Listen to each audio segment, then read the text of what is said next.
Okay, so now it's 1:02. I would like to welcome everyone for this first afternoon session. I am Stephanie, and I'm a research fellow working with Ben Vakuch, who is a part of this P41-sponsored Center for Biomedical OCT Research. This third session of the day, or the first session of the afternoon, we're looking for specific applications of machine learning in the broader category of biomedical optics, as well as some applications of OCT outside the ophthalmic applications, where I guess we see the most advances in commercialization and its utility. So, and for which we have a separate session later in the afternoon. So we wanted to get some inspirations from other optical imaging domain on how we can bring in those machine learning and deep learning into our field. But first talk will be Christine, and we'll have our old dear OCT.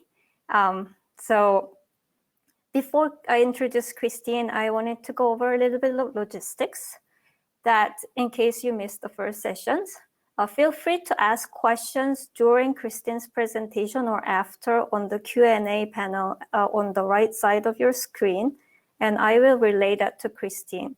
You can also enter like thumbs up if you had a similar question that somebody else has asked. And there will be another interactive session after all four speakers gave their presentations. So feel free to enter the separate breakout session, which I will describe later. So Christine is our first speaker. She's an associate professor in the Department of Electrical Engineering at Columbia University. She's leading the Structure Function Imaging Laboratory, and she's developing cool optical technologies and processing framework for clinical intervention of cardiac disease. Today, she will share with us her work on machine learning methods for automated detection of regions of fibrosis and adipose with OCT images of the heart. So Christine, if you could start sharing your presentation.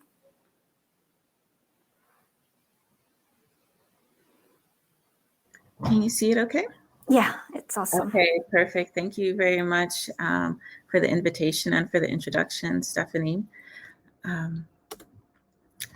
So as Stephanie mentioned, I lead the Structure Function Imaging Laboratory at Columbia University. Our goal is to develop high-resolution optical imaging modalities and real-time image analysis for disease diagnosis and therapy monitoring.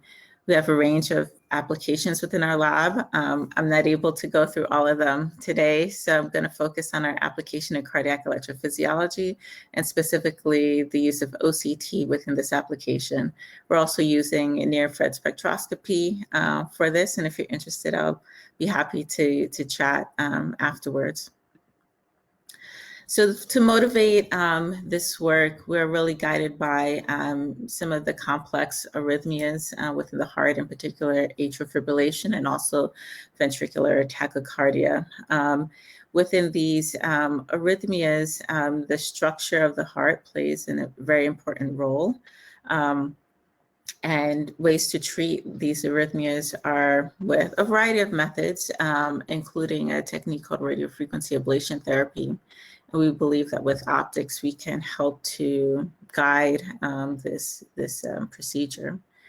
And so when we look at the pathology of atrial fibrillation or ventricular tachycardia, and we actually look at the structure of the heart, we can see that within a healthy case, you'll primarily see normal myocardium within the histology slides, so primarily muscle and some collagen supporting the extracellular matrix. With remodeling and the progression of cardiovascular disease, you'll see changes in the composition of the myocardium, including increased amounts of collagen, which will be known as fibrosis, and also deposits of adipose within the tissue. Both of these affect both the electrical conduction and also the mechanical properties of the heart. And the reason why we're trying to use optics to help this procedure is that the success rate for treating atrial fibrillation with radiofrequency ablation is not very high, and many patients require 2 treatments to be chronically terminated of their arrhythmia. And so our goal is really to bring in optics, right? And so if we can take one of these therapeutic radiofrequency ablation probes, insert fibers with micro-optics, we can provide a view to the electrophysiologist so that they can see what they're doing. One, for monitoring, for real-time assessment and tracking of ablation lesions during energy delivery, and then also for guidance. So to characterize the actual substrates so that we can tell them, you're by a coronary artery, you shouldn't ablate. You're by adipose and not by fibrosis or scar. And so this can give a direct feedback. So within this talk, I'm going to mainly highlight some of our efforts towards the guidance part, which is the optical characterization of substrates with OCT. So to achieve this, we have been developing a human cardiac OCT atlas. With this, we have a number of OCT images with corresponding histology. These were from donor hearts where patients or the people had various types of cardiovascular diseases and comorbidities. You can see here from the sample size of 50, we have a range from heart failure, diabetes, hypertension, and so forth. With OCT, and these were imaged with a system that has 6.5 micron axial resolution at 1300 nanometers center wavelength, we can see changes within the myocardium, such as thickening of the endocardium. We can see changes in texture due to fibrosis, and something that's very interesting that once we've looked at many of these, the patterns that you see within the heart are actually quite varied, and as a result, the texture patterns that you see within OCT are also varied. And so with this, we had to, take a step back and really come up with a dictionary, because this is a fairly new application of OCT. And so with these corresponding OCT and histology matches, we can now have definitions for these various features of interest, such as the endocardium, myocardium, fibrotic myocardium, and adipose. With this, we have our 50 hearts. We can have labels, and then we first started off with traditional methods, so extracting out features that everyone knows how to interpret. Things like attenuation coefficient and things like texture-based features, such as correlation and standard deviation. For this particular project, I believe we ended up with 14 or 15 features that we've extracted. We can see how those optical properties, in addition to texture features, change between the various chambers of the heart, the left ventricle, left ventricular septum, left atrium, and so forth, right ventricle. And as you can see from these bars at the top, they're significantly different. And then we can also do that by the tissue type. So collagen, normal myocardium, adipose, and fibrotic myocardium. And this was important for us to do this because it gives us the confidence that we can move forward with a machine learning algorithm, right? So any one of these parameters is not sufficient to classify, right? But it helps us to provide qualitative definitions for each of our tissue types. So with these 15 features, we initially developed a relevance vector machine learning algorithm. And so some of the features were kind of like texture-based, as we described. optical property based, and then some were also layered based. And so we had a segmentation step within our algorithm where we first separated out the endocardium from the myocardium. And then we can also extract out things like the endocardial thickness and so forth, or the image intensity distribution within the endocardium or the myocardium. And from this, this was the final confusion matrix. So we had 5 different classes: dense collagen, loose collagen, fibrotic myocardium, adipose tissue, normal myocardium. For this work, we worked with a cardiac pathologist at Columbia Medical Center who helped us to annotate all of our histology slides. So overall, the algorithm worked really well. And this algorithm, as you could see, it predated the Atlas. So this was done initially with 15 hearts, and the Atlas, which came out about 3 years later, had 50 hearts. So with this relevance vector machine, you can see that overall it does very well. However, if we look at the areas of fibrotic myocardium and adipose tissue, you can see that you have some misclassifications where the fibrotic myocardium is misclassified as adipose 20% of the time and as normal myocardium 10% of the time. And the adipose is misclassified as fibrotic myocardium 27% of the time. Withstanding that, it looks really great. And here are examples of 3-dimensional reconstructions if we applied it to an individual OCT volume. And then more recently, we've been collecting these large field of view images. So to do comprehensive OCT imaging of the left atrium to pulmonary vein junction, and so forth. And we can apply that same relevance vector machine algorithm to these larger data sets. And here's an example where we're plotting out the distribution of adipose within this volume. And you can see it works really nicely.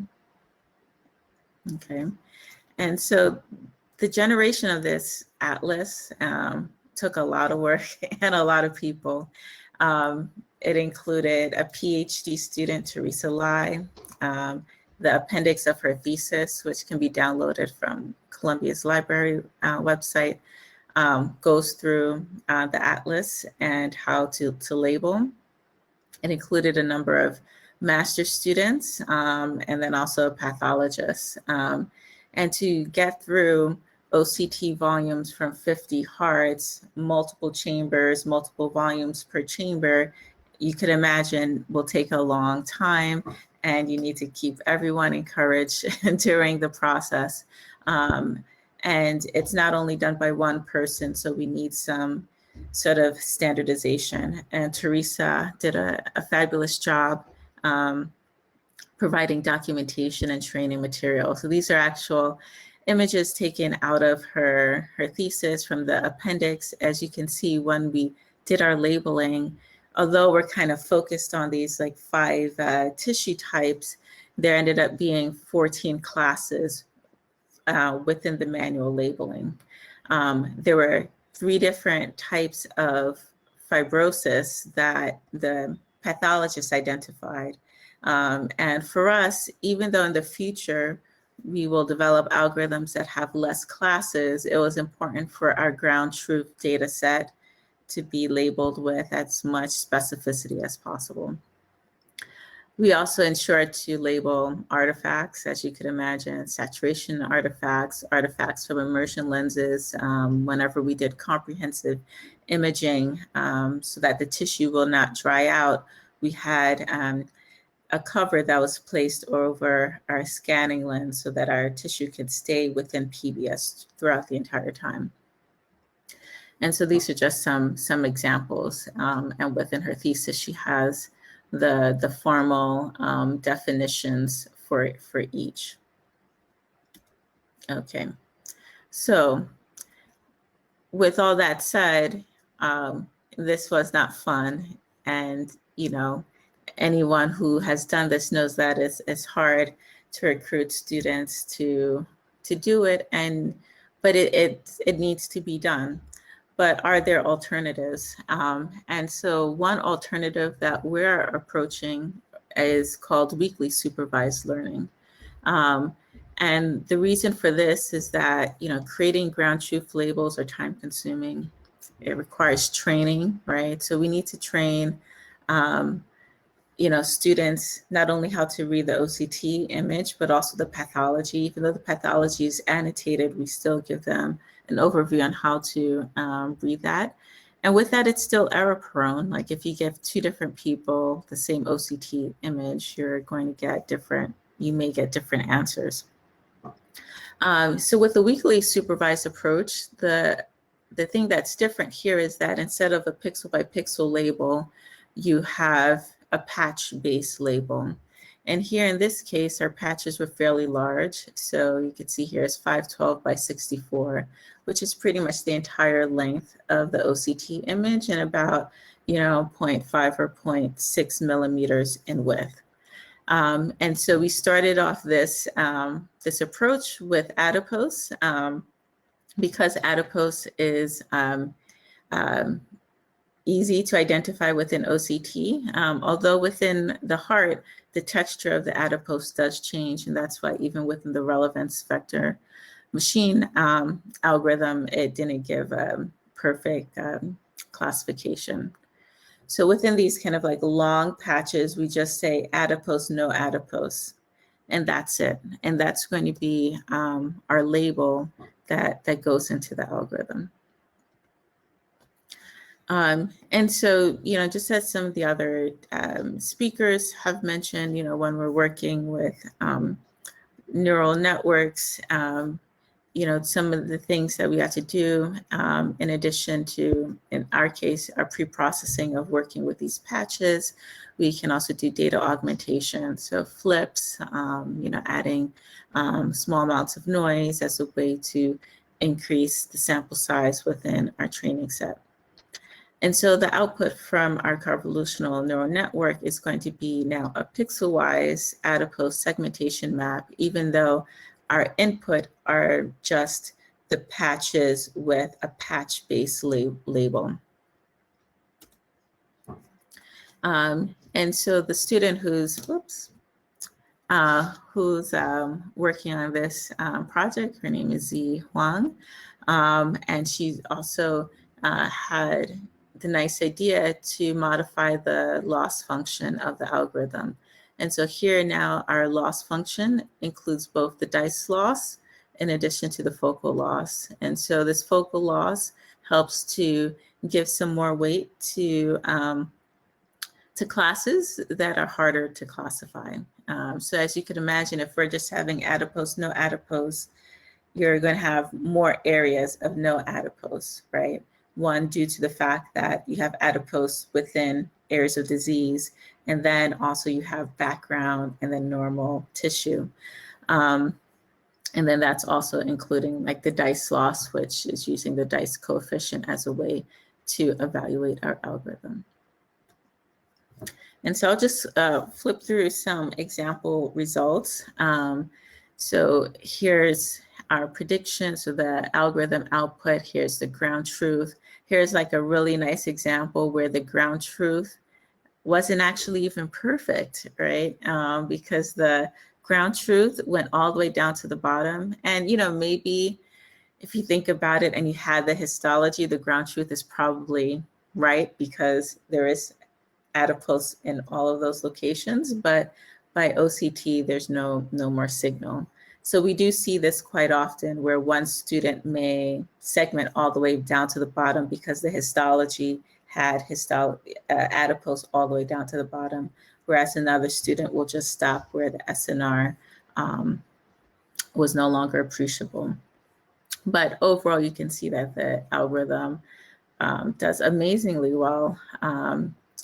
And this, again, is with these large patches, large patch-based labels. And here are just some other examples of the automated segmentation. I'll just click through those. And then here's just an example where we're starting to see, little bits of fibrosis that are causing texture patterns within the OCT image.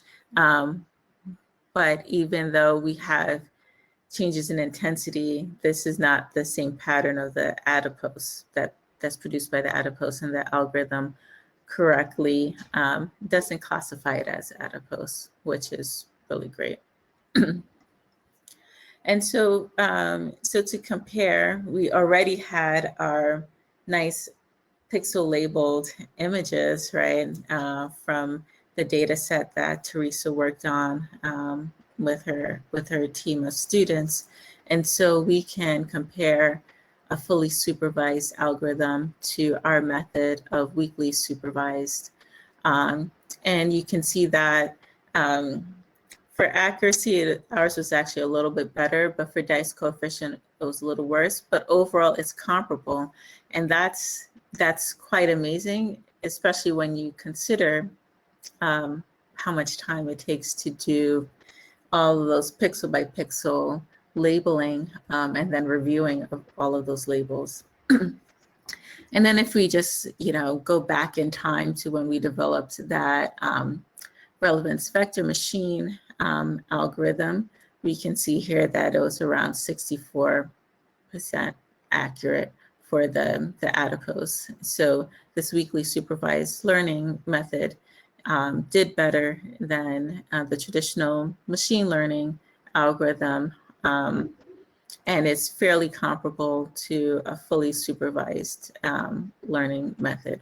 So we're going to start taking this approach to other tissue types and also other applications within our lab, because quite frankly, it's not sustainable to have pixel by pixel labels for all of your data sets. So if we go back to the beginning of the talk, I mentioned that within atrial fibrillation, the type of remodeling that we see within the heart includes the infiltration of adipose, and then also the increased amounts of collagen, which is termed fibrosis. And we can see that within OCT. And what's quite interesting is that in some cases, you'll actually see adipose and fibrosis together. So actually within this paper right here, you could see some fibrosis right next to adipose. And as we talk to more and more clinicians, in particular electrophysiologists, they use the term fibrofatty. So if we think back about our machine learning algorithm, it's probably fine that adipose was misclassified as fibrosis and fibrosis misclassified as adipose, because they were probably located within the same region. With all that said, we want to start to think more about how to address identifying areas of fibrosis within the heart, because those are really the targets for ablation. So this was the method that we used, and the premise is that we want to try to assess heterogeneity and purity within the image. And so if we have two different architectures, we have some with dropouts, we can then observe the differences and see the confidence in the algorithms for classifying a particular region as myocardium or a particular region as fibrosis, and use that as a way to assess confidence and heterogeneity. And so here are just some examples of that. These are manual results. These are predictions. In this case, we've lumped adipose and fibrosis together. And this is really after the discussions with different doctors, and when they're kind of targeting a particular area, adipose and fibrosis are actually going to be both affecting the electrophysiology. And so we didn't necessarily have to segment them right off the bat. And so here are just some example images of the uncertainty measurements, and then we could combine this with layer-based information to reduce uncertainty just due to boundaries, and then look within the myocardium to see where there are high levels of uncertainty. And so here, the results were also really good and encouraging. And the main challenge, I would say, with fibrosis is that there's so many different patterns of fibrosis within the heart. And so even though adipose is hard, fibrosis is even harder.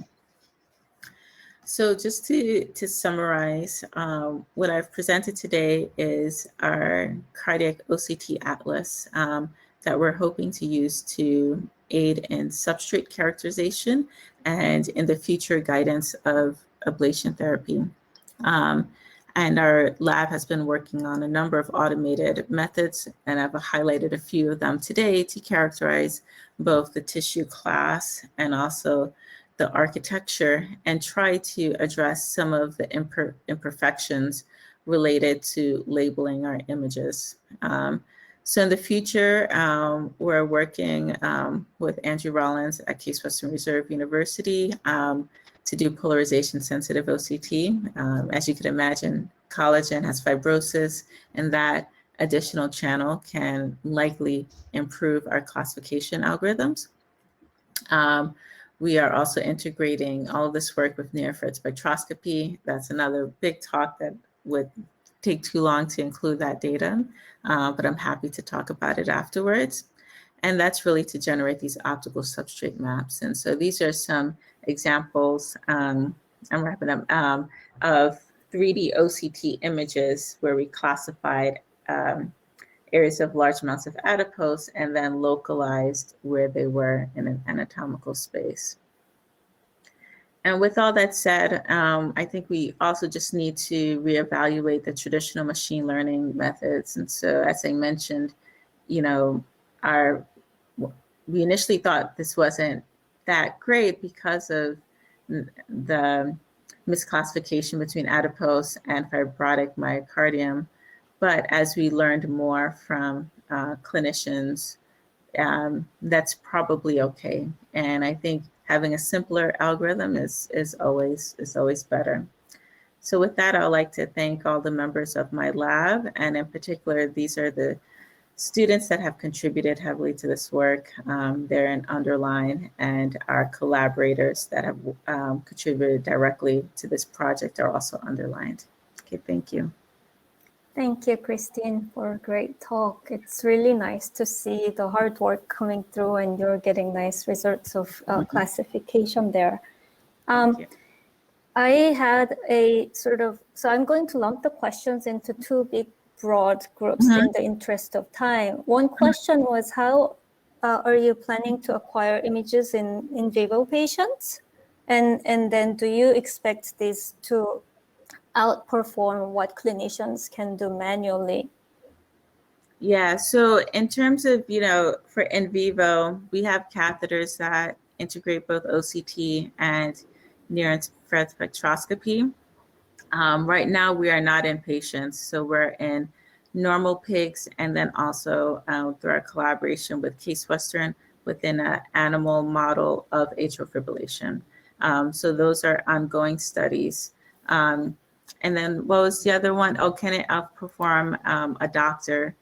So currently the doctors use electrical signals, and so they don't have substrate maps, not in real time. There are times where they have MRI beforehand, but this would be totally new for them to get an optical substrate map. Okay. So in the interest of time, I'll just relay another question on the technicality. You compared SVM method classification of parametric images with CNB scans. Would there be any value if your data needed in feeding parameterizations to UNET as well? Yeah, we can definitely explore that. I mean, that's definitely something we've done with our spectroscopy when we're developing neural networks with spectroscopy. We actually feed in our own features.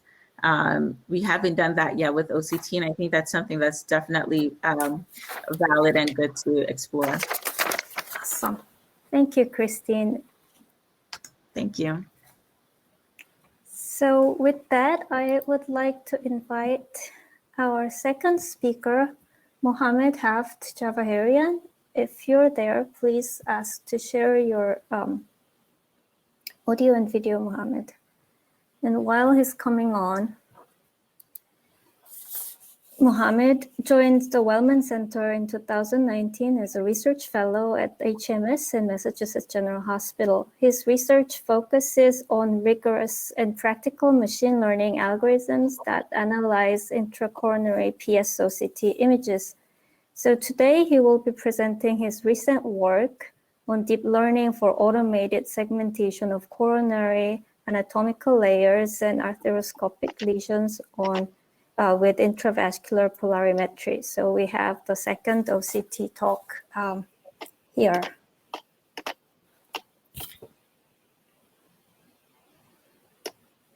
Thank you very much for the introduction. I'm going to present today's our work on multi-object segmentation of anatomical layers in intravascular polarization-sensitive optical coherence tomography using convolutional neural network. Coronary artery disease is one of the major disease in the umbrella of cardiovascular disease. This disease only cause more than 300,000 deaths per year, and more than 1 million episodes of patients coming to clinics with some sort of acute coronary events. And it's a financial burden to the nation, and the disease is causing problem for the patients. For diagnosis of the disease, the care and surgical planning, one of the important tools we have in hand are imaging, particularly in the PCI.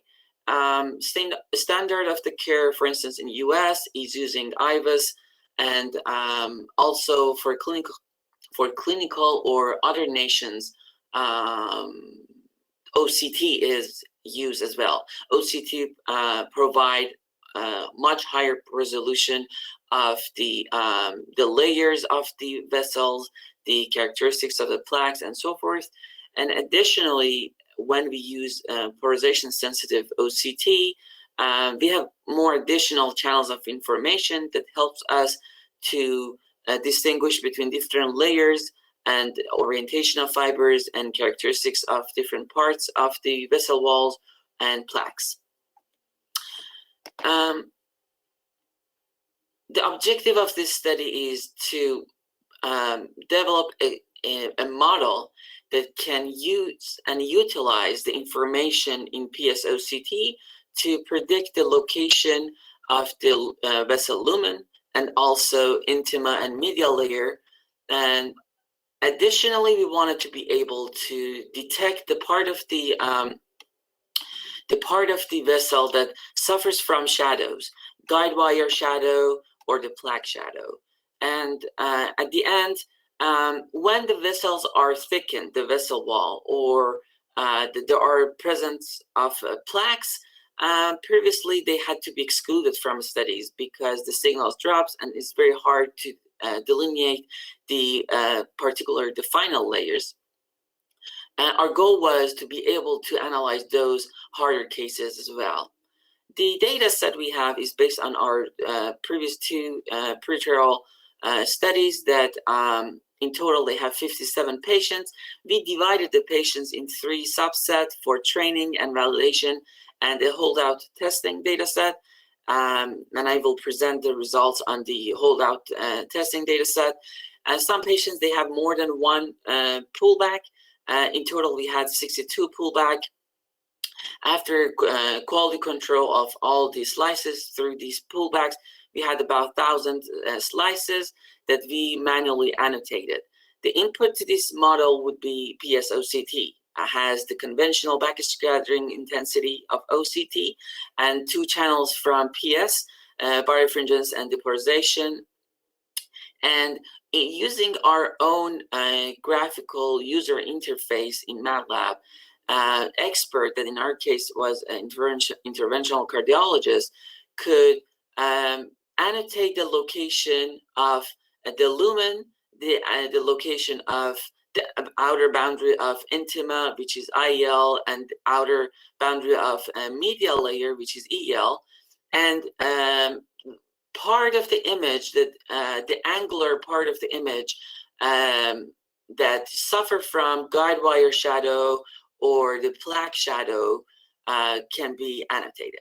These labels are overlapping. A pixel can belong to multiple labels. If we wanted to translate this to an exclusive labeling definition, we can come up with a different translation policy. The best one we found was, if we annotate the lumen as a complete object, even in the places there are shadows, and then visible part of intima and visible part of the media, and guide wire shadow and plaque shadow confined between lumen and the outside label, which is extrapolation of media in the parts that are not visible. The input images are in polar coordinates, and the resolution was 512 by 512. The output that we wanted to predict are the one I mentioned, that is the exclusive labels that we found that works the best for this problem. The architecture of the network is adaptation of the unit backbone with the residual blocks in it, in 3 different scales, with having skip connections between encoding and decoding counterparts. Additionally, one of our loss term requires to have access to the input image and prediction to produce the loss term that will be feeding back to the loss term. These lost architectural hyperparameters and all the decisions required for architecture, the number of layers, the features, the activations, and so forth, all of them has been done using a weighted cross entropy. These labels are highly unbalanced. The amount of population of the target labels other than background and lumen are much lower than the other labels. Then the weighted cross entropy is required for this type of data set. Additionally, we use generalized dice.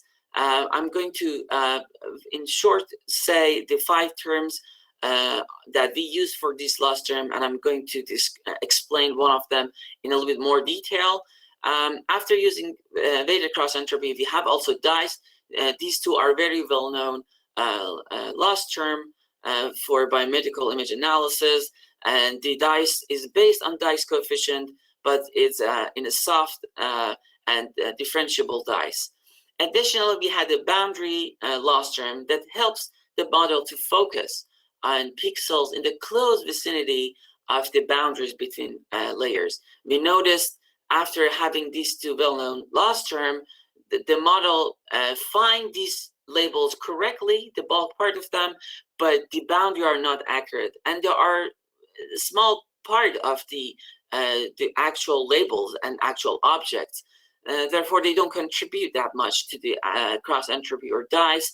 Then we added this loss term that just bring the focus of the model to the close vicinity of the boundaries. Then we introduced a critique model that can distinguish between lower quality and higher quality annotation for real data sets. And then we use that critique model as a loss term to bring up and helps the model to have a higher quality images and more, the annotations become more similar to what human would annotate these images.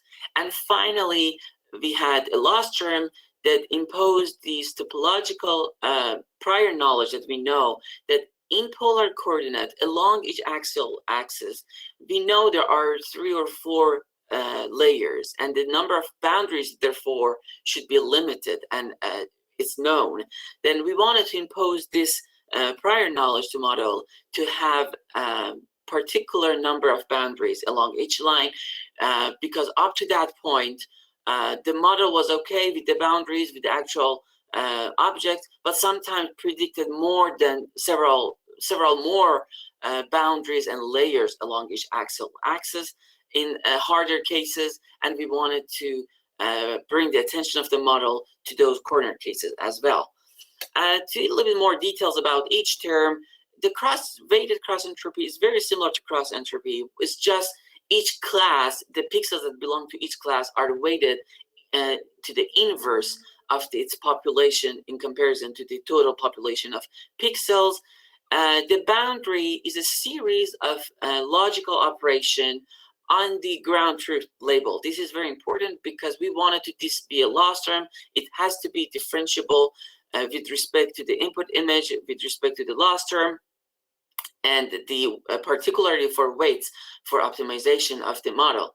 But these logical operations, which includes a logical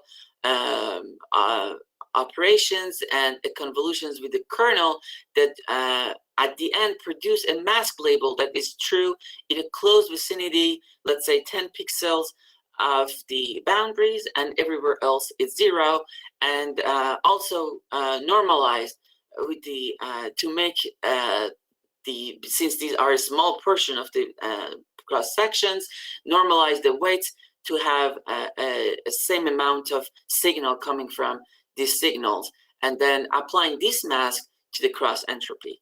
The dice, again, is a known term.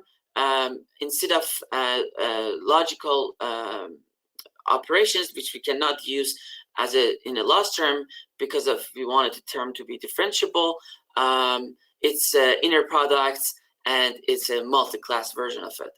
The critique model, when we designed a study, we had about 1,000 slices to be annotated. We divided those in 4 batches to make a pipeline and a flow for annotations. And each batch went through 3 different phases of annotation. First was the rough annotations of the location of each target annotation object. Second was more precise annotation. And third was a quality control and a final confirmation of the quality. One of these batches, in the second phase, we did very extensive annotation in a pixel level that it took almost 4 times, about the same amount of time at the other batches. Therefore, this particular batch had much higher quality, and it was noticeable difference between the initial annotation and the final revision. We wanted to utilize this fact in our data set. We trained a model that can critique a condition on the input image and a label and predict this label for this particular image is coming from a lower quality or initial annotation, or this was from a higher or final revision of annotation. And we wanted to later use this term, this model of critique, as a loss term. This is a very high dimension regime because it's a 512 by 512 images. The input images has 3 channels. The labels has 6 channels. And we wanted to map this high dimension probability in real numbers to a single number probability. This coming from low quality images or high quality. There are different methods, and we borrowed the concept from generative adversarial network research domain that showed that if we use Wasserstein distance as a loss term in the critique model, it can help with this problem. Wasserstein is when you wanted to measure and the cost of moving a probability from one distribution to the other, and this cost can have a different relationship to the distance.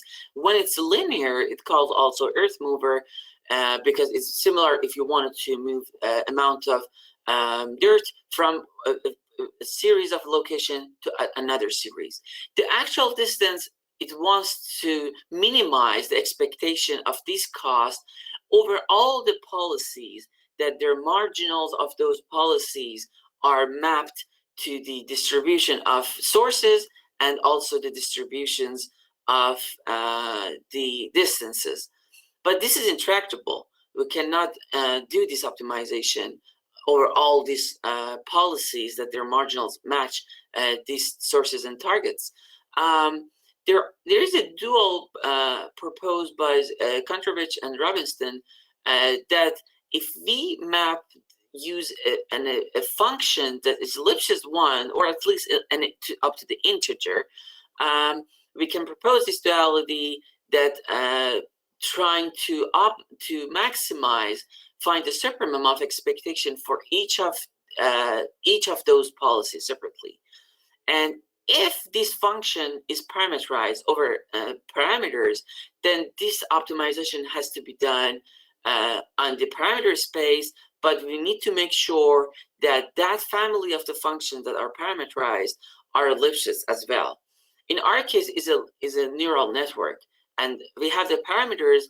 In order to impose this limits, this requirement, we need to make sure that the whole neural network is Lipschitz 1 or up to a fixed integer. And initially, it was proposed to clip the weights because it's known that the weights has to be less than 1 for this model to be Lipschitz 1. Later, it was proposed that the gradient of these models has to be 1, equal to 1 everywhere. And this fact can be imposed to the model as a regularization term. Therefore, this can help. And they showed this helps with the learning, and we observe the same, and we utilize this trick as well. For the boundary, the counting the number of boundaries we have along each A line, we could come up with a closed form mathematical model that is differentiable and can be part of the loss term, similar to other terms that there are layers themselves.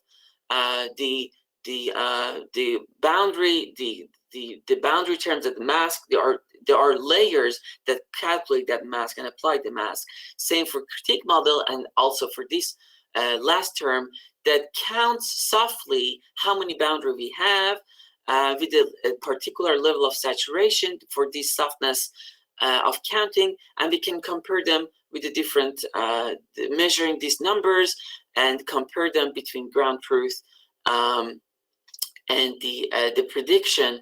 And this happens to be done through subtracting the maximum probability predicted after the softmax of the classes, and then saturate it, and then with the tan H map it to 0 to -1 and 0, and finally we have differentiation at each pixel. At the close to the boundary there are 1, and when we subtract them, and since we have 2 pixels at each boundary, we can have softly measured the boundaries, and then we can compare. For the saturation, we found 100 divided the precision of this probability measurement works the best. And in terms of comparison between ground truth and predictions, we can have norm 1, norm 2, or the maximum of norm 1 instead of averaging them. We found norm averaging expectation of norm 1 works the best. These terms, they have weights, and we optimize them in a greedy fashion. And we have done an ablation study to show each terms have a contribution to this term. And we measured the dice and accuracy and drive these measurements with dice. We could show that it improves. For last 2 terms, we could show that last 3 terms that the also annotations start to improve. The boundary base, the accuracy of the boundaries, and even though in the 4th model we have the critique model, we could see qualitatively the models. Yes, it's not that much of an improvement in the dice, but qualitatively the models all of a sudden produce annotations that are much similar to the human annotation. Otherwise, you could figure out from the annotations that are coming from machine or the human. And compared to other state of the art, we have a comparable result in terms of lumen segmentation. There are a lot of studies, and we compared to the best one, we are having a marginal improvement, but we are in the same amount of accuracy. And this shows for this particular data set, given one annotators, we are almost close to inter-reader variabilities. If we wanted to have improvement, probably we need a data set that's coming from a panels that allows us to learn more. But in terms of other boundaries, intimate media, to the best of our knowledge, there are 2 other studies that reported their absolute distance error, and we could show we are better in quantitatively from them in the cases that they included in their cases. Also, we have comparable results for the excluded cases as well. Also, we wanted to dive into different classes, other just average over all the classes. We could see the outsides and lumen classes, which are the easiest task, are almost identical to the inter-reader variability. The hard cases are media and plaque shadow, and the problem for that is because the image most of the time is blurry and signal dropped, and the annotations are not supported by the actual pixel values. Most of the time, there are extrapolation of annotators because they want to have a complete annotation, and this is the main part, this inter-reader variability. This shows there are still room for improvement, particularly for these 2 from methodological development, also from data set point of view. Qualitatively, also, we wanted to compare this result. We showed the ground truth in red, our method in blue. If they overlap, they'll be magenta. We could see if there is a film of blood close to the boundary of the image, the model still can distinguish between them and correctly find the lumen boundary, the outer boundary of the lumen. For the plaque shadows, we could see there's disagreement, and that's the place, as I mentioned, there are the room that the model, the annotators, most of them just extrapolated between the visible part and the other visible part. And the model sometimes trying to find support of this decision based on signals. Another part is the part of the angular part of the image that the guide wire make a shadow. And this is a fuzzy location. It's a gradually go from no signal to a great signal. The great signal, there is a not particular location we can pinpoint. And this is the main sometimes disagreement between the model and this particular annotator, and it will be difference between annotators as well. Sometimes we have other structures outside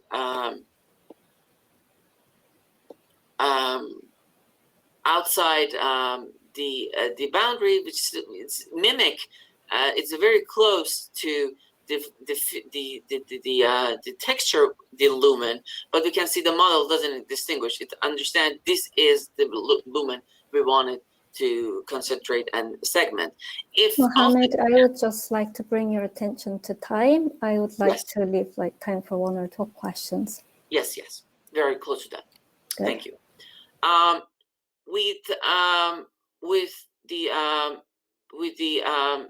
It's a patch very similar to the lumen or outside, and again, these part of the images as very thick vessel walls or very thick plaques.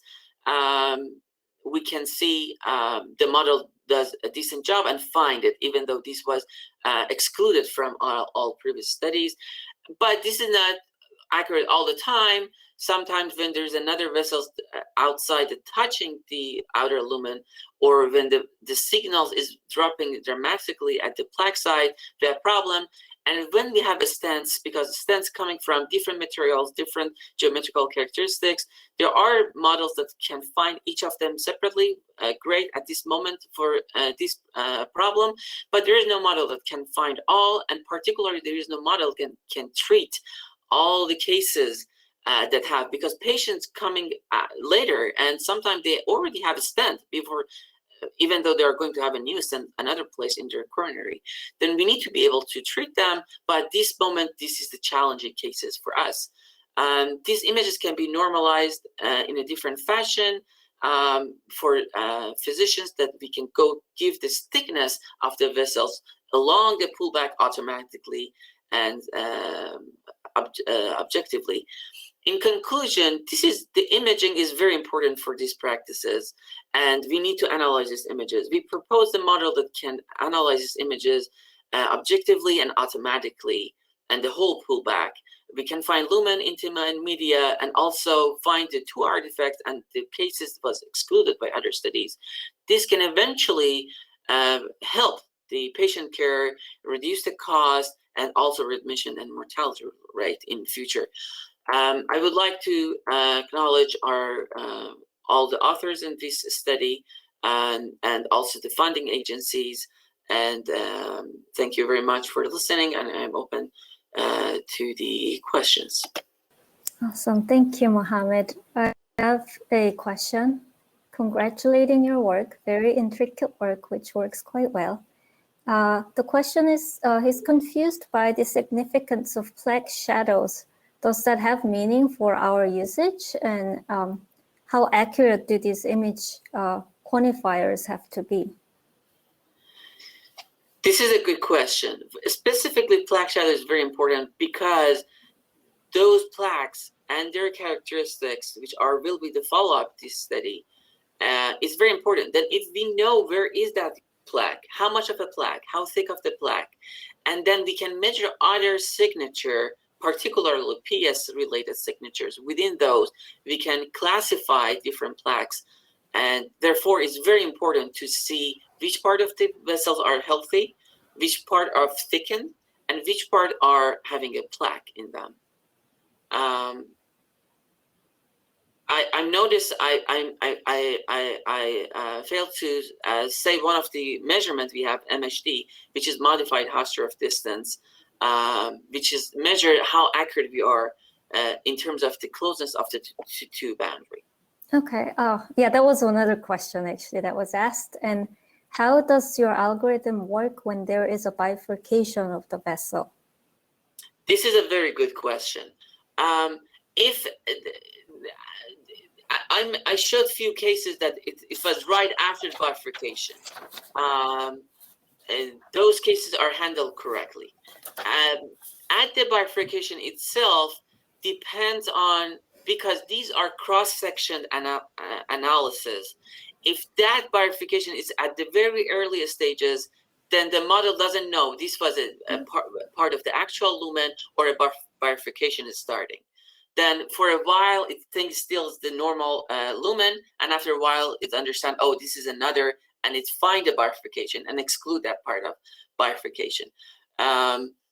But this analysis has to be done in 3D, can be done, the models that do the segmentation in 3D, but since for these particular cases, the whole pullback need to be analyzed. The current term 3D is not going to be enough. Probably the post-processing of the complete pullback is required to have more accurate bifurcation analysis.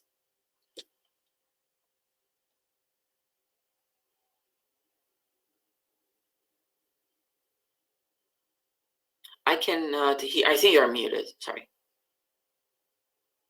Yes, absolutely. The last question.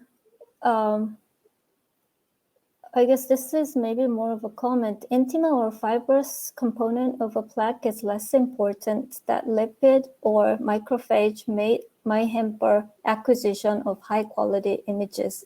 Do you have any comment on this?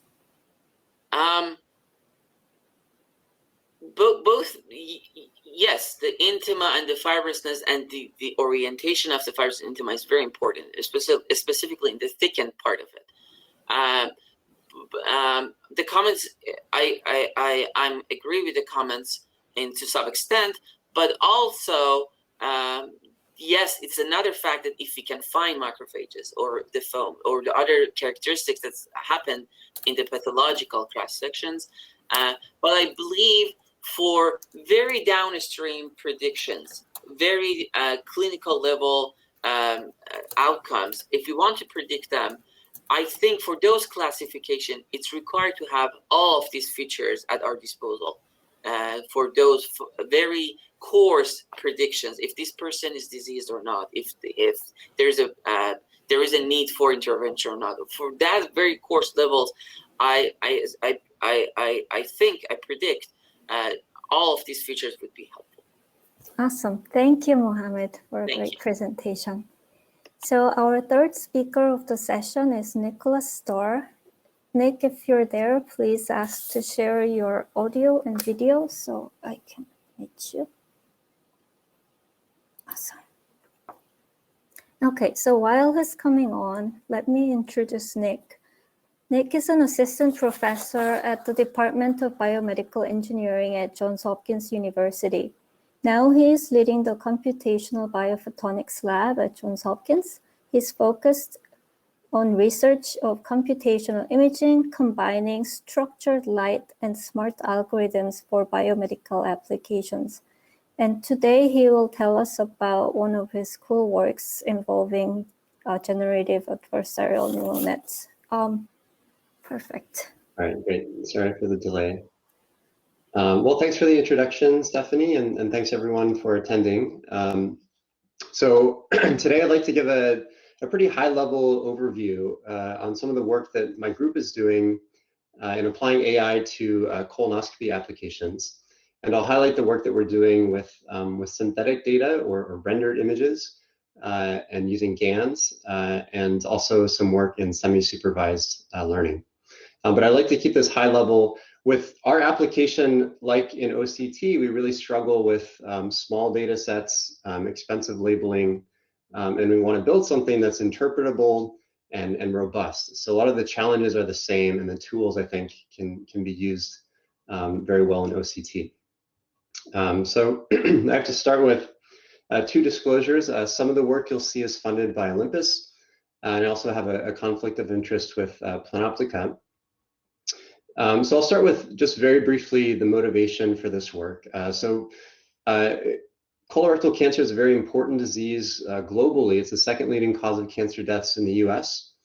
And it's a relatively slow growing disease that you can identify and remove and prevent a cancer from occurring with a technique called colonoscopy.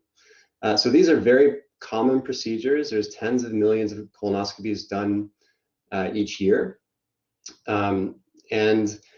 They're relatively successful in reducing mortality from colorectal cancer, but they're not perfect.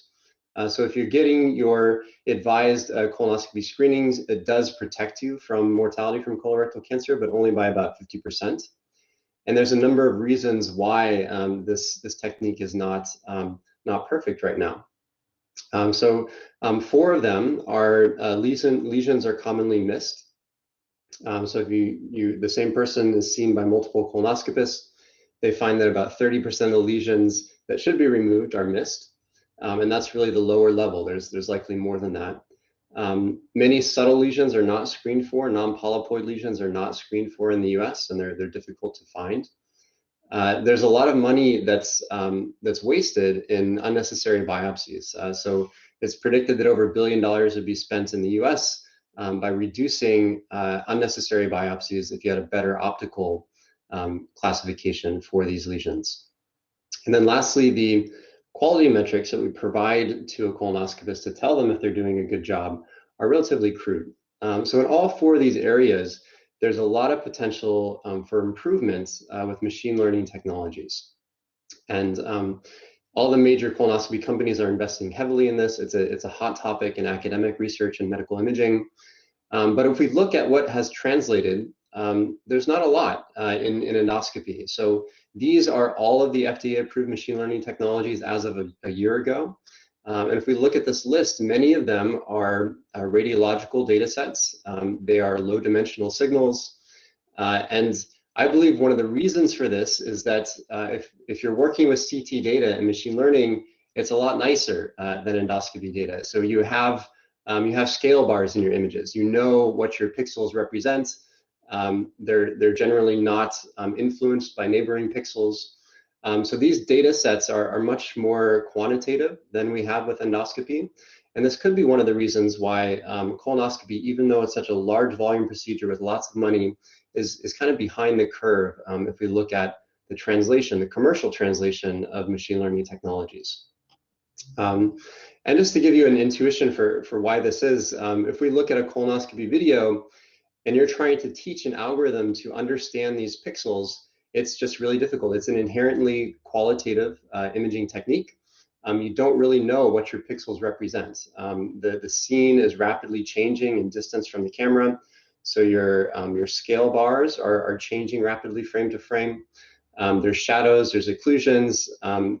It's tough to disambiguate whether the attenuation in your camera is due to scattering or absorption.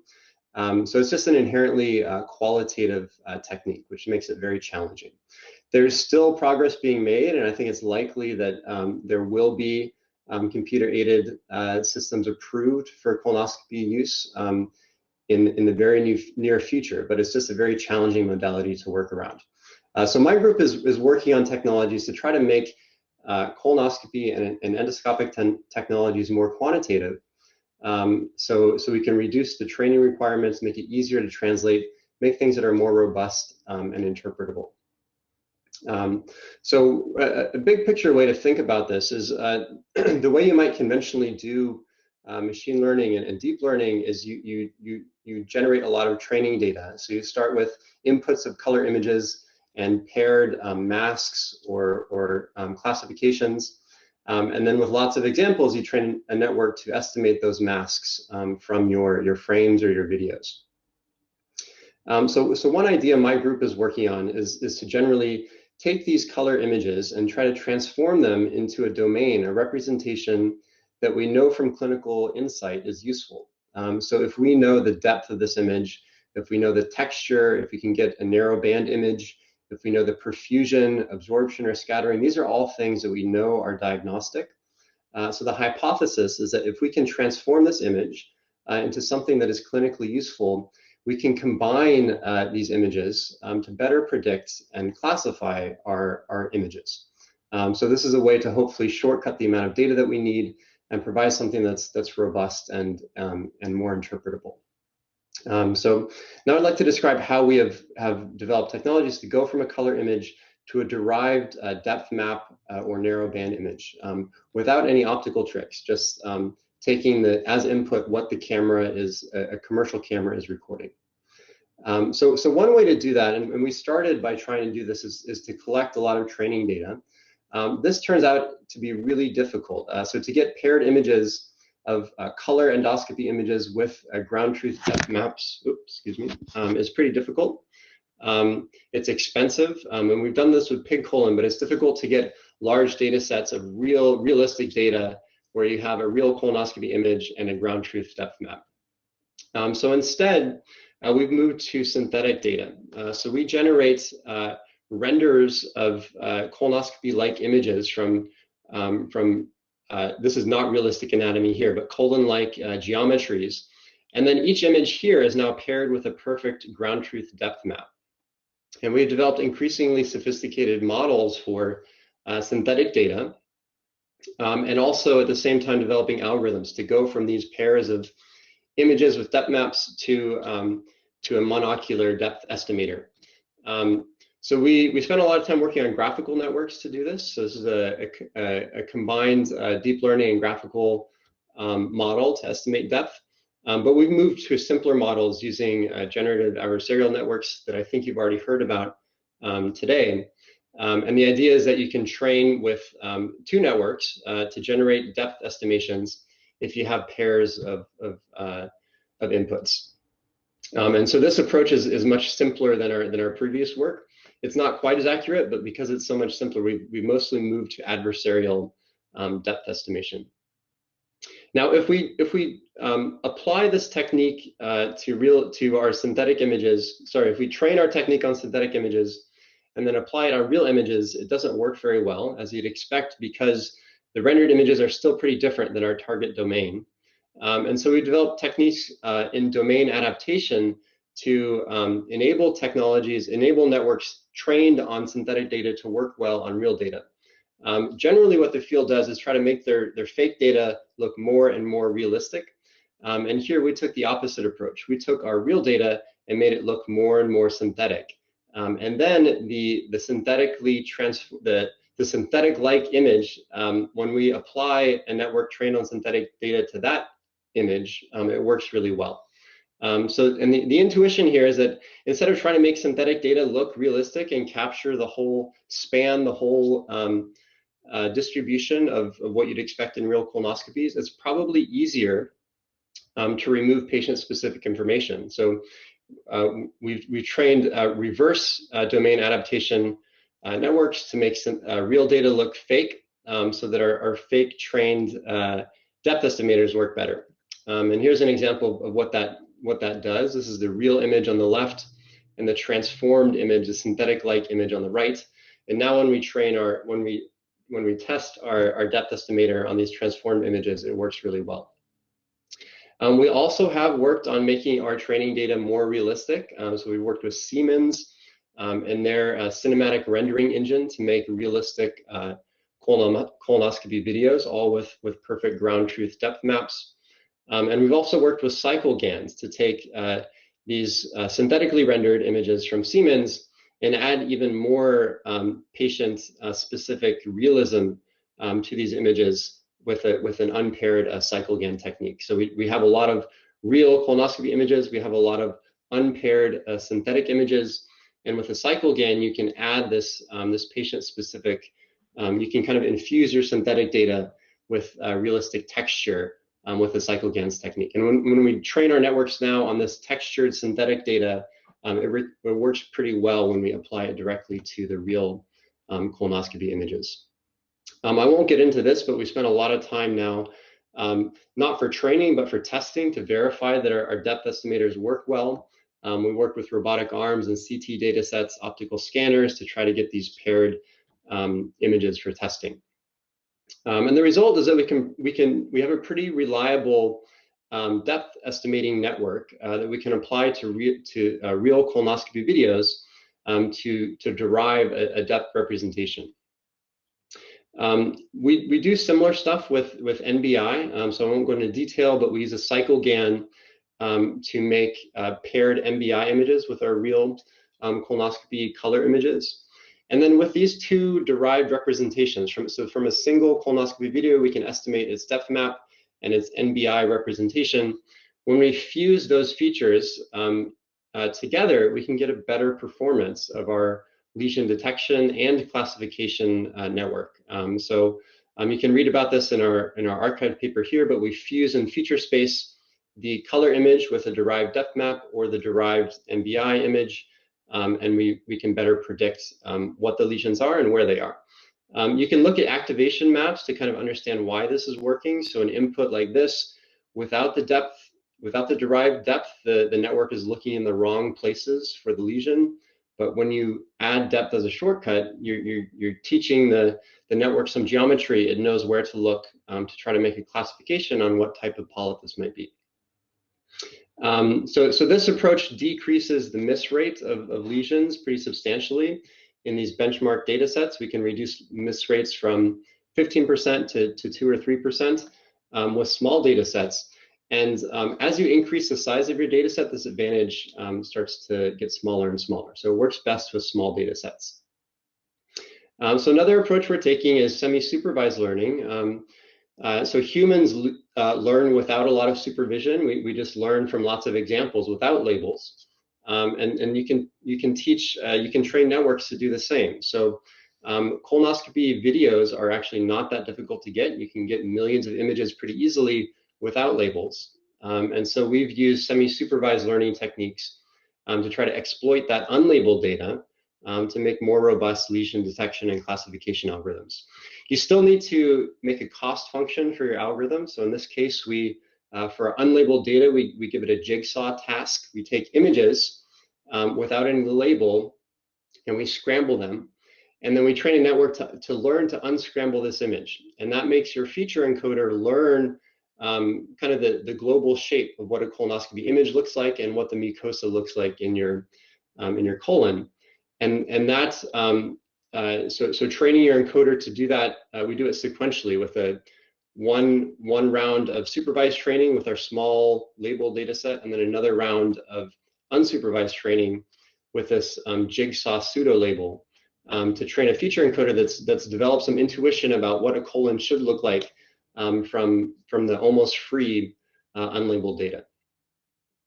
So up till now, all this work has been done applied to conventional colonoscopy images, but my lab is also really interested in what can be done on the hardware to be optimized for machine learning analysis. So generally, that means moving from this paradigm we've been in for the last many decades in endoscopy, where we have optimized this endoscope to generate nice images for a physician, instead optimizing our endoscope for the computer, and then making sure we figure out a way that we can transform this image into the aesthetically pleasing video that the colonoscopist has been trained with, so that we haven't disrupted their workflow. So we're building our own colonoscope with many different colors. We can alter the coherence length of our light source and also the directionality of our light source. So this gives us a few things. We know with a laser colonoscope, we generate speckle illumination. And so we've recently showed that this speckle illumination can be used as a structured illumination, just like spatial frequency domain imaging, to decouple scattering and absorption. So now we can use speckle illumination to get more information from our tissues. We can despeckle our images with another generative adversarial network, where we give examples of coherent and incoherent illumination of tissues. And we've shown that with a laser illumination and speckle illumination, we can get optical properties, but we can also recover the incoherent-like image pretty accurately. So we might not be sacrificing much with laser illumination. But this is the kind of information that we can get. So we can uncover this missing contrast. A conventional colonoscope only looks at these three colors, a blue, green, and red, to get an image like this, and at DC spatial frequency. When we use laser illumination at different wavelengths and different coherence lengths, we can increase or decrease our spatial frequencies of illumination and also rapidly change our colors. So we're now developing an endoscope and a neural network in concert, so we can understand which of these images is most useful for detecting and diagnosing our lesions. So the hope is that this will improve the performance of our network, and we can also use our network to inform what design of the endoscope we should build to optimally acquire data for the best assistance of the colonoscopist. So in conclusion, I've shown that our group has shown that these derived representations can really improve your performance in deep learning algorithms. We call it virtual multimodal imaging. It's not a real second modality, it's a derived second modality that we know from clinical experience is adding to the diagnostic power and the lesion detection rates of our colonoscopists. There's lots of opportunities for, especially in the biophotonics world, where it's hard to get lots of data, to use synthetic data. This works especially well with colonoscopy because the forward model is really well defined. So we can generate realistic images because there's been so much work in computer graphics to make realistic tissue images. And then you can also use some networks that are trained on synthetic data to work with real data with tricks in domain adaptation. I think the opposite way of domain adaptation that most people do is especially useful in medical imaging, because just intuitively, I think it's likely to be easier to remove patient-specific information than to try to cover all the possible scenarios by making realistic training data. Unlabeled data is a hot area in general in deep learning, and I think in biophotonics, where we have small data sets, this could be really useful. You can acquire videos of, so even if you have few samples, you can acquire lots of videos to get many frames of data that don't need to be annotated to improve your deep learning networks. And then you've heard several times today already, but I'm really excited by this opportunity for the co-design of your imaging system with your neural networks to try to optimize for the machine instead of for the physician. So with that, I would like to thank the researchers in the group that did all of this work, especially Taylor, Mason, and Mayank, my current students, and Faisal and Richard, who are graduates of my group, but did a lot of the work with the colonoscopy research that I've shown today. I'd like to thank my funding sources, my GI and computer vision collaborators as well, and thank you all for your time. Wonderful. Any questions? Thank you, Nick. I remember you working with the model of a colon, like plastic model of a colon a long time ago, and it's great to see how it advanced in the last few years. So I'd like to invite the audience to ask questions on the Q&A session. And also my question to Nick is, with this specific application for the colonoscopy, where do you see the end point of like clinical utility? Do you imagine like seeing the clinician looking at the video and like having an alert for the possible lesion, or what do you envision that this technology?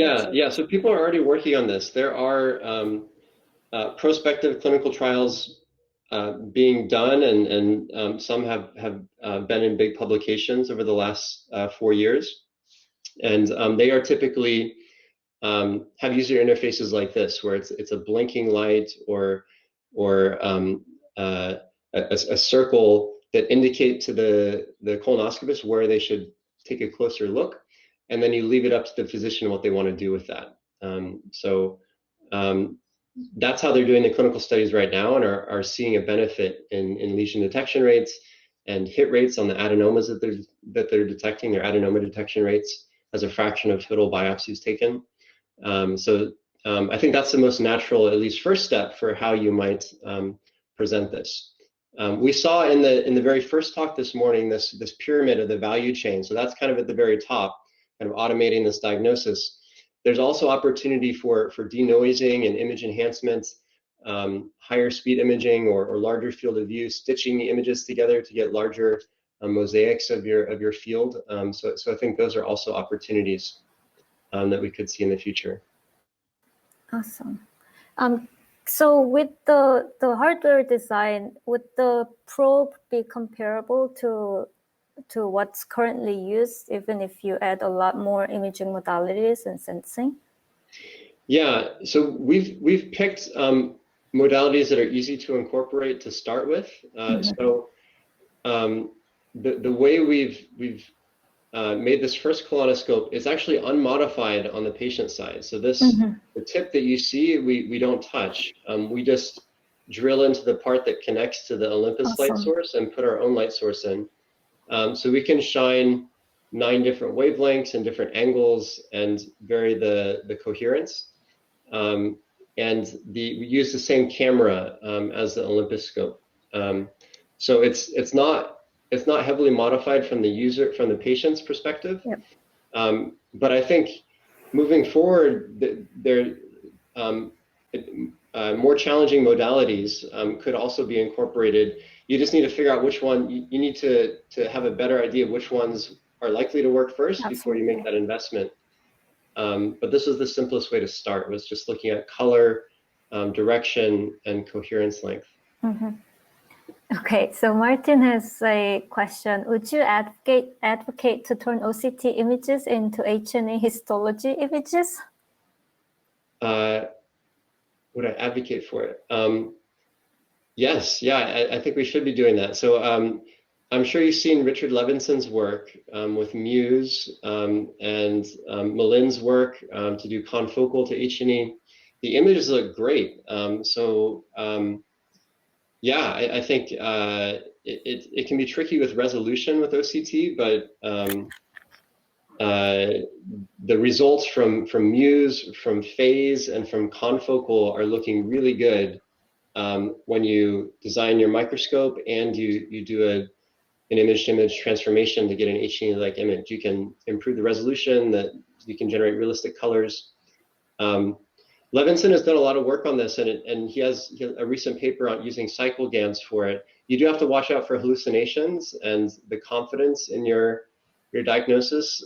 Maybe picking the right application where it's more of a screening technique than a definitive diagnosis might be important to start. But I think there's a lot of potential to try to get H&E-like images from OCT. Okay. There are many questions. I'll try to go through them as much as I can, but if we can't cover all of them, please come back to the discussion session after. Great talk. You mentioned that one of the challenges of colonoscopy video is dynamic nature of images. Isn't that similar to problems in autonomous driving? Can we learn from them? Yeah, we are. Surprisingly, they're learning from us also. So they have much more resources than medical imaging, but we have seen some techniques from medical imaging be adopted to autonomous driving. The very original work that I did on monocular depth estimation was inspired by autonomous driving. So yeah, there's been millions and millions of dollars of work in trying to estimate scenes, depths, reconstructing large maps of cityscapes from videos, just because it would be so cheap and easy to implement in cars. So yeah, and also with synthetic data, a lot of the state-of-the-art performances for autonomous vehicles using cameras have incorporated synthetic data, and you can train, especially so with vehicles, and this is something we can learn in medical imaging. With vehicles, it's hard to get data, so it's super easy to get data of conventional driving, but you want to prepare for emergency cases and edge cases, and that's really difficult to collect training data for. You can't have accidents on purpose, right? But with synthetic data, you can do that. So you can train with like using video game engines to make driving scenarios where you have crashes and pedestrians and dogs and bikes and stuff, and really span a really large domain of edge cases that would be really tricky to generate with real data. Okay, so with that video information, Ben is asking, does your approach integrate information over many frames or analyze each video frame independently of prior times? Yeah, so I think everything I presented today was single frame.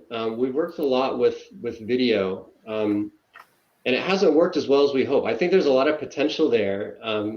And I've seen some really exciting results in consumer applications with going from videos to 3D models.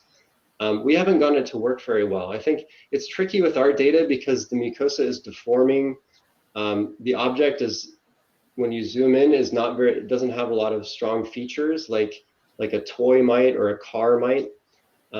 So we haven't gotten it to work that well looking at videos, but I think there's a lot of potential to combine data from frames to get even better performance.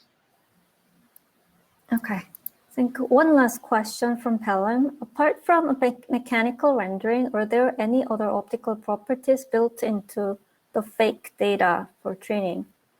Apart from what? Mechanical rendering. So they do have the cinematic rendering from Siemens does have light propagation model. So they propagate light through the tissue and have like thin pieces of tissue can be transparent, and the light diffuses through this three-dimensional model. Some of it is black box, but yeah, it's not. I don't think it's as accurate as a biomedical optics Monte Carlo model, but they do light propagation through turbid media for that cinematic rendering. Cool. Thank you, Nick. I hope to see you at the breakout. I'll stick around. Okay, thanks. Thank you. Okay, so the fourth speaker or the last speaker of the session is Lei Tian. If you're there, please ask to share your audio and video. Okay, here it is. So Lei is an assistant professor in electrical engineering and computer science, electrical and computer engineering department. That's so, yeah. And leads a computational imaging systems lab at BU. His research focuses on computational microscopy, neurophotonics, imaging in complex media, and machine learning for biomedical microscopy. Today, Lei will talk to us about his recent works on adaptive deep learning for imaging in scattering media. So here we go. Thank you, Stephanie, and thank you for the organizer for inviting me. So I'm going to talk about some of our techniques applying deep learning to the general theme of imaging in scattering media. In the spirit of the theme of the symposium on OCT, in particular, I'm going to focus on two techniques we have been working on for dealing with coherent data. So as an introduction, my lab generally works on computational imaging system with overall idea that we seek synergies between optical hardware designs and novel computational modeling algorithms so that they can work synergistically to enable new scientific and biomedical applications. So we work on various different topics. So today I'm going to focus on two of them, drawing two examples from these two directions.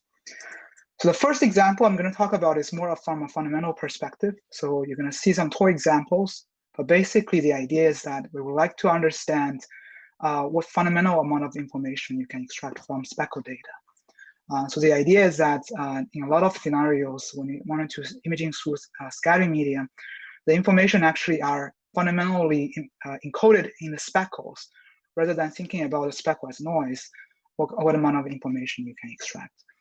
So there have been a lot of different work have been working in this field. So in general, the way you can think about this is that you have some kind of information X you wanted to extract from the scattering medium, and under some assumptions, which I will briefly talk about, you can treat the scattering medium as a linear system A, and you perform some measurement Y, and Y has to be complex. So then, regardless, once you form this kind of images, you can try to solve an inverse problem. So basically, the field has been looking into various different ways to solve the inverse problems based on physical models or machine learning techniques. So different techniques actually have different acquisition strategies and as well as different hardware designs. So basically, there's a coherent effort these days to look into synergies between novel hardware designs / novel acquisition strategies and leveraging new computational algorithms. So I'm going to give you a flavor of what we are doing in my lab. But just to give you some ideas of what people have been done in the model-based imaging technique in this general field. So basically, like I said, under some conditions, you can treat the scattering medium as a linear system. So specifically, you can treat this complex medium and model it as using something called a transmission matrix. What is noticed is that in general, if you wanted to imaging through a very complex medium, the dimensionality of the transmission medium transmission matrix can be very large. In particular, the insight is really look into a small patch of these transmission matrix. And what have been noted is that in general, this transmission matrix have quote unquote random values, which means that fundamentally the system is linear shift variant, which means that a lot of the convenient models utilizing convolution does not work. On the other hand, if you look at a very small field of view, utilizing the so-called memory effect, you can approximate the whole system as linear shift invariant, which means that a single quote-unquote PSF, speckle-like PSF, can fully characterize imaging scenarios. But in general, if you look into this kind of model-based technique, two challenges arise. One is that because you need to a priori know this transmission matrix or the PSF of your scattering medium, perturbation becomes a very important issue. That because in general the calibration process of this matrix takes a long time, and also if you stick with the memory effect range, the field of view is very small. So in general, this general trade-off between field of view, imaging speed, and resolution.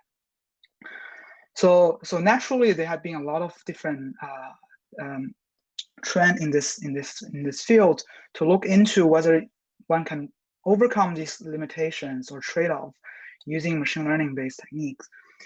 So without going through other works in the field, in the literatures, I'm going to highlight one of the things we have done about 3 years ago by my students in Julie. So basically, the idea is that we like to understand fundamentally how much information are encoded in the speckles. So in this field, because typically the standard method is to look into so-called the correlations in these speckle informations. So we term this technique called deep speckle correlation. So the real insight is that because one of the fundamental problem is this median perturbation. So what we like to do is to actually train a neural network, and the data are entirely coming from one set of scattering conditions. So then we extract and trying to learn the information are encoded in these speckle patterns from these fixed seen scattering conditions, then trying to evaluate how well this network can be generalized to unseen cases. And when I say unseen cases, we're using an entirely different scattering medium. So, so in practice, this is an experiment we have done, but this framework, since we published, has been extended by many different groups, and I've shown that this really works very well. So in our experiments, the scattering medium, like I said, is a very toy example. So we use diffusers as generating these speckles. So in the training data, we use four different diffusers, generate a whole bunch of different speckle images using different kind of input objects for the training. So then once a neural network is trained, for prediction, we actually input the neural net using speckle patterns taken from entirely different diffusers. Just to show you why this is important for in terms of from a generalization perspective. So this is a benchmark against if you were training this neural net exactly the same hyperparameters, but train the neural net with a single diffuser.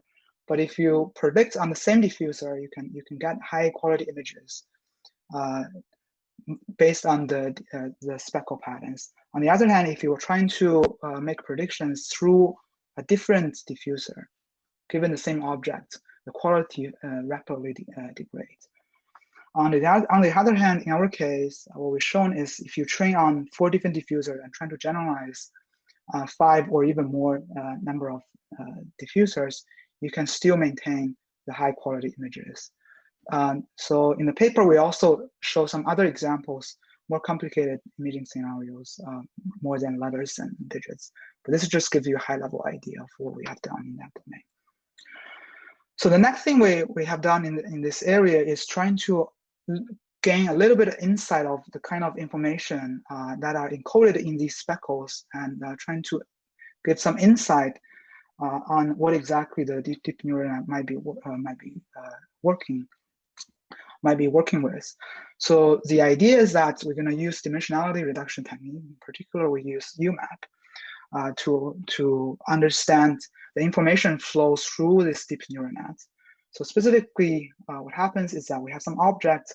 So in this test examples, what you're going to see is that the objects are only taken from, so it displays these images at grayscale, but roughly speaking, they're coming from 10 different clusters because these are the 10 different digits.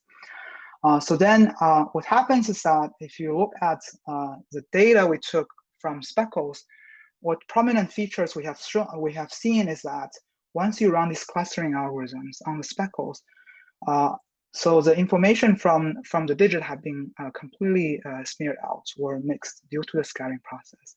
On the other hand, what you see is that the speckle actually contains strong information from your scattering conditions. So what you see is that different clusters over there, the color indicates the digits of the object. On the other hand, the clustering is actually universally clustered around the underlying scattering conditions, where marked as diffuser and their corresponding positions. So then, so basically trying to pick into what the neural net we're working with. So we're using this UNet, but roughly speaking, you can argue that in the middle of the network, around the bottleneck, there's this latent code. So what happens is that we can look at what's happening in the latent code. So we split this up into the training phase and the testing phase. In the training phase, like I said, the input objects are clustered around their scattering conditions. So then once the training has been done, what we look at, run the same clustering algorithm, what you see is that the learned latent codes, without going through the decoder, already reveals that the network is trying to split out, untangle the scattering information and reassemble the information into the corresponding digits in this case. So then to really show that the network is generalizing under the same idea, so this is unseen data. So then if you project the unseen testing data from different diffusers, what you see is that the data will no longer be able to project onto the same manifold, because we're essentially looking at a fundamentally different scattering process. But then once you look at the predicted latent code, you can see that indeed the network is generalizing under this condition. That is, the corresponding code indeed projects onto the same length manifold. Okay, so with that, let me just quickly summarize. So like I said, this is just a toy example just to show that using this kind of end-to-end learning can actually provide some very interesting perspective of what kind of useful information can be provided using just speckles. So I'm turning gears a little bit, but just to say that, of course, this kind of end-to-end learning is not entirely satisfactory, particularly for people like me trained as a physicist. So what I like to do is to look into some other aspects to build next generation scientific machine learning technique. So in particular, I'm going to talk about our effort to embedding physics into the machine learning model. So to do that, I'm going to introduce a new computational microscope have been developed in my group for several years. So what it is we shine light from different directions to the samples and then collect coherent scattering informations from entire intensity images without an interferometer.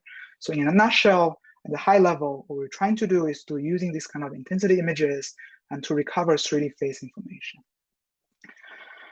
So over the years, we have worked on various different model-based techniques, as well as recently new deep learning techniques. So the point is that you can actually build different physical models that lends to different trade-offs in terms of system complexity, reconstruction quality, computational cost, etc. So, but just to highlight what is the state of art technique, very much similar or resonate with the talk Nestor gave, is that for this kind of coherent imaging process, the best imaging quality you can get if you wanted to build a physical model is to utilize multiple scattering model. So this is something that we have recently shown, but for applying this kind of so-called diffraction tomography technique, by applying set of multiple scattering models, you can image through fairly complicated multiple scattering samples, in this case, C. elegans, with high quality. So on the other hand, what we also observe through this project is that using this kind of multiple scattering model is intrinsically not very scalable if you wanted to further push this into a wider biomedical application. One aspect is that compared to single scattering based models that we developed, it takes significantly longer time. And the other aspect is that there's also still a fundamental issue that limits you to the missing data in the tomographic data acquisition that leads to this well-known missing cone effect, which show up in the reconstruction like these streak patterns. Very similar, very analogous to things that have been mentioned, for example, in MRI talk and CT images. So the question is, how do we overcome this issue by both alleviating the missing cone artifacts, speed up the process, while still be able to leveraging the multiple scattering model. So the idea recently we have been working on is this physical simulator-based deep neural network. Very much resonate with the several challenges have been highlighted by several speakers like Nick. is that for this kind of biomedical imaging system, it's very hard to obtain ground truth data. So what we like to do is to basically train a deep neural net that entirely trained on simulation data. One of the things my student Alex Matlock have shown is that, in fact, if you have a computationally efficient and highly accurate multiple scattering form model, you can entirely train a deep neural net without any transfer learning or domain adaptation, yet still be able to generalize the trained model on simulations to real biological samples. So how do we do this? So the idea, so I mentioned that there's not much database we can use. So we go to the other extreme and argue that if we train this deep neural nets using just natural images from these computer vision based database widely available, set up some kind of 3D models and fit into this multiple scattering model I briefly mentioned with acronym SSNP. So then we're going to simulate a whole bunch of diffraction tomography measurements. So then once we set up these training data, we use this framework to trying to break down the problems into two parts. So the network does two things. First is that once we have the simulated measurements, we actually do not do this end-to-end training. We first thing we do is that because we know typically like in OCT or many other scattering-based technique, single scattering model are linear. They're very easy to invert. So we actually run a single scattering inversion. We call single scattering physical approximant. The reason is that it's approximation to the more complicated multiple scattering process. So you get these reasonable reconstruction from the single scattering model. So then the neural nets further correct for the residual artifacts, including multiple scattering effects and missing cone artifacts. So again, the neural net are entirely trained on natural images, but that's why on the right-hand side, what you see are these architectures. So then once the network is trained, we apply to real experimental data directly. And show that this indeed can generalize really well. So talking about generalization, one of the things we figured out, so there are several tricks. Now today I'm gonna just highlight one trick. That is what we realize is that when we're dealing with different kind of scattering process, what's really important is appreciate that different refractive index give rise to different scattering strengths. And this large kind of scattering dynamic range, if you like, can impede effective training. So what we did is to figure out this data pre-processing process entirely used on the knowledge we gain from model. So roughly speaking, you can think about it as the scattering strength is linearly proportional to the scattering potential under weak scattering. So you can further argue that this kind of scaling is roughly true even in the multiple scattering regime, so that you can use this linear law to homogenize your data to help the network to generalize. Just to show you the effect of this, so on the left, what you see is the neural net have been applied to a real live C. elegans sample, which you will see. It's moving later in the movie. But on the fixed frame, what you see is that without the generalization, in general, you're going to miss the low contrast features. Whereas with the normalization, you will be able to reconstruct both low contrast and high contrast features. So to show that the network can indeed remove missing cone artifacts, so these are focusing on small cellular structures, likely lipids. So you can see that indeed you can remove a lot of the scattering artifacts that were originally present in the what I call linear model, but in fact single scattering models. So this is just 3D rendering of the net effect, just to show you that indeed, visually speaking, you can remove a lot of the artifacts that are present in the previous reconstructions. So one of the things that have been already also discussed in a lot of the talks earlier today is this question of how do you trust the reconstruction. So in this project, we also explore some ideas. So the idea is that because we have this multiple scattering model, we have this really nice simulators, we're going to utilize this as a proxy to evaluate how well we can trust the result. So the idea is that once we have the neural network reconstruction, we can feed the reconstruction back to the multiple scattering simulator to simulate what would be the intensity images under our reconstruction and compare that with the experiment. So visually speaking, this is a different sample, but just to give you an idea of what this look like, you can see that in your first column, this is the actual measured intensity images under different illuminations. On the third column, this is what we predicted using the deep neural network reconstruction, then run this new simulation process. You can see that in general, they have very different, they match relatively well. There are small discrepancies. So one way to argue is that the discrepancy, if these discrepancy corresponding to some cellular features, those are the features have been either hallucinated or missing in the reconstruction. So some other aspects about generalization. One thing what we observe is that using this kind of simulator-based training strategy actually can generalize really well across different optical setups. So one thing, when we train the neural nets, when we generated the training data, actually all the training data were generated using one particular experimental setup. So then we actually tried the same neural net without doing any fine-tuning or transfer learning or domain adaptation to an entirely new different experimental setup with different aperture and magnification. So this is what we got. So this is a linear approximant from our single scattering model and directly applied to the trained neural net. This is the result from the output. This is a 3D rendering from this. You can see that the neural net in general is still working very well.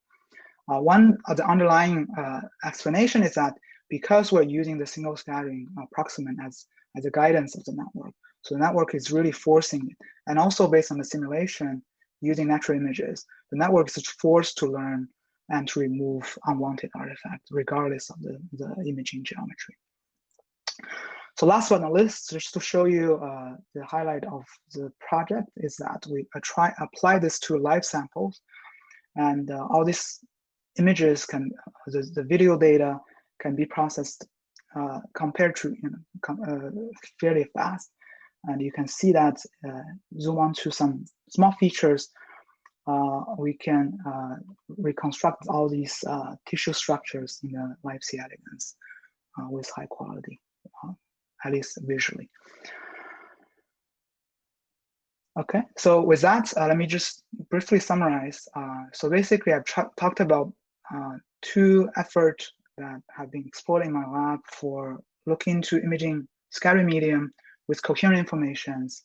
So the first part of the talk, I talked about there are these high-dimensional information that could be very useful to explore using speckle information. And the second part, I showed that if you try to embed the physical model into the neural net, it can be very beneficial. In particular, if the underlying process is nonlinear and involves multiple scattering process. Even with the single scattering model we have already widely applied in our domains, can be very beneficial. And also, if you have an accurate multiple scattering simulator, we found it's very, very beneficial to alleviate or even entirely remove the physical data acquisition process, yet to be able to build highly generalizable deep learning models. So finally, let me just acknowledge the students who have actually done the work: Alex Matlock, Indra Lee, and Javi Zhu are particular contributor to the work I discussed in this talk, and my funding sources from NSF and NIH and Boston University. Thank you for your attention, and happy to take questions. Awesome, thanks, Lei. I really liked how the normalization just brings up so much additional detail in the images and really nice images of the C. elegans.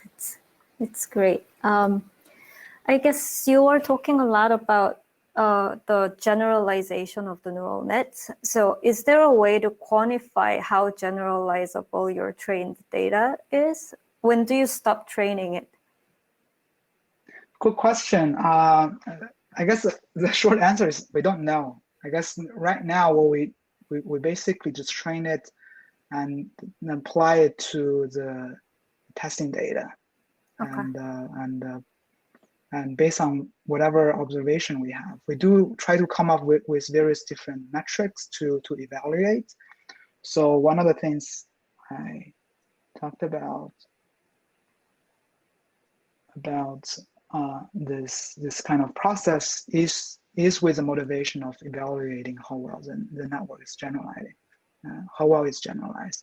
We do have some metric that have been derived during this process that is more detailed in the paper. Okay. Martin was asking, since your network even translates between systems, does this mean it also is independent of the original sampling condition? I.e., spatially oversampling twice more generates identical results? Good question. So, not quite sampling. So the way to think about it is that one thing I should mention is that we do use the same illumination strategy, kind of, in that in these two setups, what I talked about. So the network can only generalize if you're using the same overall acquisition strategy, meaning that if you use this ring illuminations, where I flashed through in the videos, on the 40x, you need to also apply a similar trick on 10x, but with matching NAs. So then regarding the samplings, I think what's really happening is that because we're fitting the single scattering approximation first into the neural network, so a lot of the sampling issue have been alleviated in this process. Okay, in the interest of time, I'll just ask one last question from Nestor. Can you describe what kind of multiple scattering simulation you use, and is it publicly available? So we're writing on a paper on this. So SSMP stands for split step non-paraxial approximation beam propagation method. So this is a technique that you can think about it as a generalization of what's called beam propagation methods. So it's particularly good for non-paraxial approximation, meaning that you have high angles. But if you're dealing with, so we will open source this code once we publish it. In general, we do a lot of open access, open source in my group. But if you're dealing with low NA data, we actually have a different model based on the BPM, beam propagation methods, that actually we are actually extending that model to OCT, and we are also writing a paper on that as well. Okay, awesome. So thank you very much, Lei, for a nice presentation. And so with this, I would like to conclude this session and encourage the speakers and the audience to jump off to the breakout sessions for more interactive discussion. Thank you.